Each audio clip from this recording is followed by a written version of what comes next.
Como tercer paso, instalaremos las unidades de almacenamiento secundario, montando primero la unidad de DVD y después los discos duros.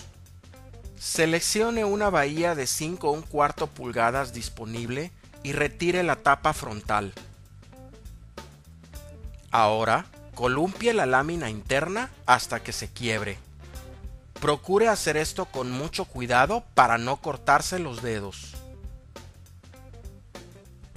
Ahora deslice la unidad óptica en la bahía que acaba de desocupar, procurando que el frente de la unidad quede perfectamente bien alineado con el frente del gabinete. Utilice 2 tornillos de cada lado para fijar la unidad óptica al gabinete.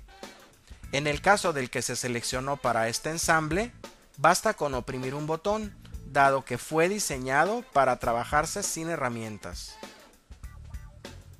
Los discos duros van montados en charolas deslizables independientes, las cuales debemos de retirar con antelación.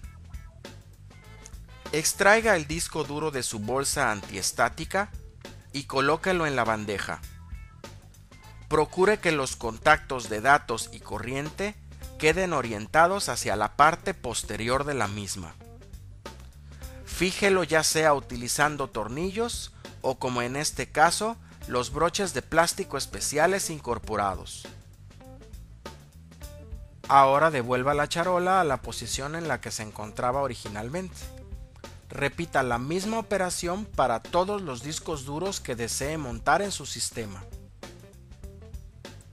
Por último, conectaremos las unidades de almacenamiento a sus interfaces respectivas. En el caso de la motherboard que se seleccionó para este ensamble, se cuenta con 6 puertos Serial ATA. Para contar con un mejor acceso a los conectores, removeremos la tapa posterior de nuestro gabinete. Conecte uno a uno los cables de datos a los discos duros. Dada la posición en la que se encuentran en el gabinete que estamos utilizando en este ensamble, iremos conectándolos de abajo hacia arriba. No olvide hacer lo mismo para la unidad de DVD.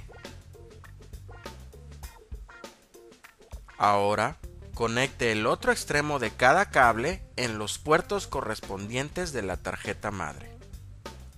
Si su gabinete cuenta con un puerto frontal external SATA, conéctelo también. Utilice cinchos pequeños de plástico para organizar y compactar los cables que se han conectado hasta el momento. Esto es para favorecer el flujo de aire interno en el gabinete. Como siguiente paso, montaremos y conectaremos la fuente de poder. Esta debe de venir acompañada de su juego de tornillos, un manual de usuario y un cable de alimentación eléctrica estándar polarizado.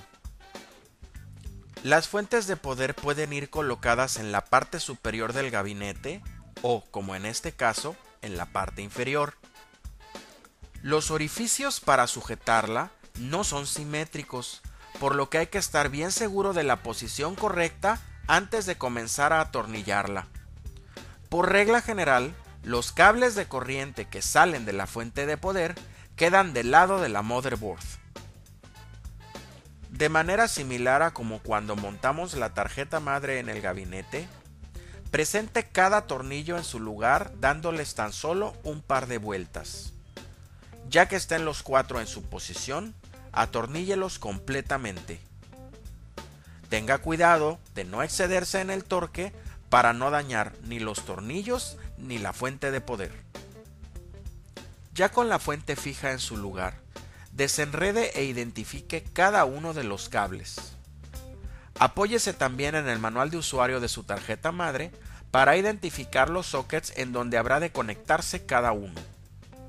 Comencemos con el cable de alimentación principal de 20 más 4 pines. Después, con el cable de alimentación auxiliar de 4 pines. Las tarjetas madre y fuentes de poder más modernas cuentan con un par de ellos. Por último, utilizaremos los cables con conectores Serial ATA para alimentar de corriente a todos nuestros dispositivos de almacenamiento secundario. Como quinto paso, Conectaremos los ventiladores del gabinete a la alimentación de corriente. La motherboard que estamos empleando para este ensamble provee 3 conectores de alimentación eléctrica para ventilador. Usaremos uno para el ventilador trasero, otro más para el ventilador superior y el último para el ventilador frontal. El cuarto ventilador, que está montado en la tapa, será alimentado de corriente gracias a un conector Molex de la fuente de poder.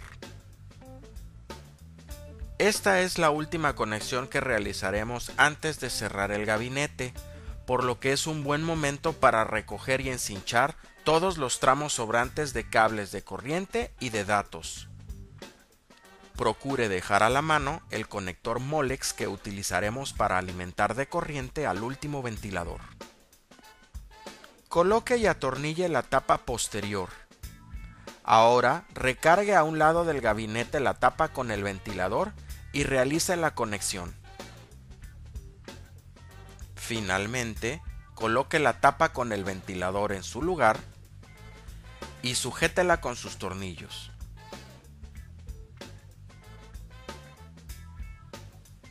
Como último paso, verificaremos que nuestro ensamble funciona correctamente.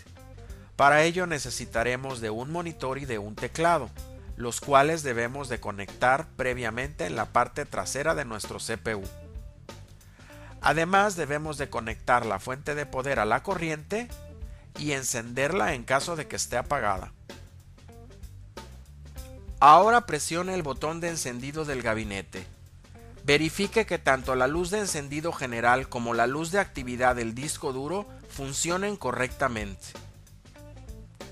En cuanto al monitor dé señal, ubique cuál es la tecla que se debe presionar para entrar al menú de configuración. Para el caso de este ensamble, se trata de la tecla F1. Ya dentro de la pantalla del setup, verifique antes que nada que la temperatura del CPU se encuentre dentro de los rangos aceptables. Verifique también que los ventiladores que conectó directamente a la tarjeta madre hayan sido detectados y estén operando. Posteriormente, verifique que todos los dispositivos de almacenamiento secundario han sido detectados de manera correcta. Por último, verifique que todos los módulos de memoria, su tamaño y su frecuencia de refrescado fueron detectados correctamente.